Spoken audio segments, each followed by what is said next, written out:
Network News. Samantala, magkapatid na babae sa Naga natagpo ang patay.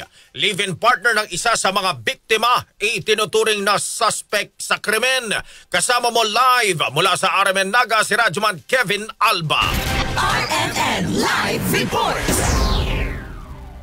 Patuloy pa ang manhunt operation ng PNP sa sinasabing suspect sa pagpatay sa dalawang babae sa lungsod ng Naga. Kahapon nga ng umaga nang unang makita ng isang concerned citizen ang wala ng buhay na babae na nakahandusay sa tabi ng kalsada sa isang subdivision sa Barangay Concepcion Grande na kinilalang si alias Claudine, 27 anyos. Bandang hapon naman nang matagpuan na ring wala ng buhay ang nakababata nitong kapatid na si alias May sa inuupahan nitong bahay sa Zone 1 Green Acres Subdivision, Barangay Concepcion Pequeña, parehong lungsod. Ang mga biktima ay may mga tama ng saksak sa kanilang mga katawan.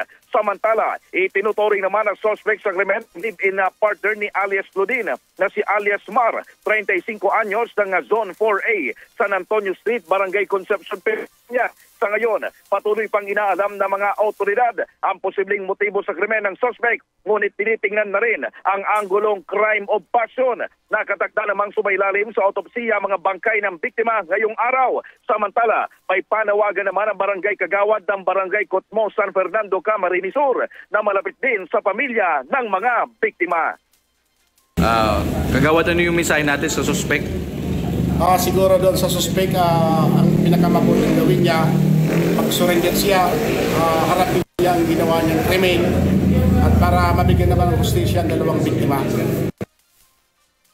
Bahagi lamang naman naging pahayag ni Kagawad Ismael Posto ng Barangay Cotmo, San Fernando, Camarines Sur. Kasama mo sa RMN DWNX Naga, Radyoman Kevin Alba, Tatak, RMN RMN Network News.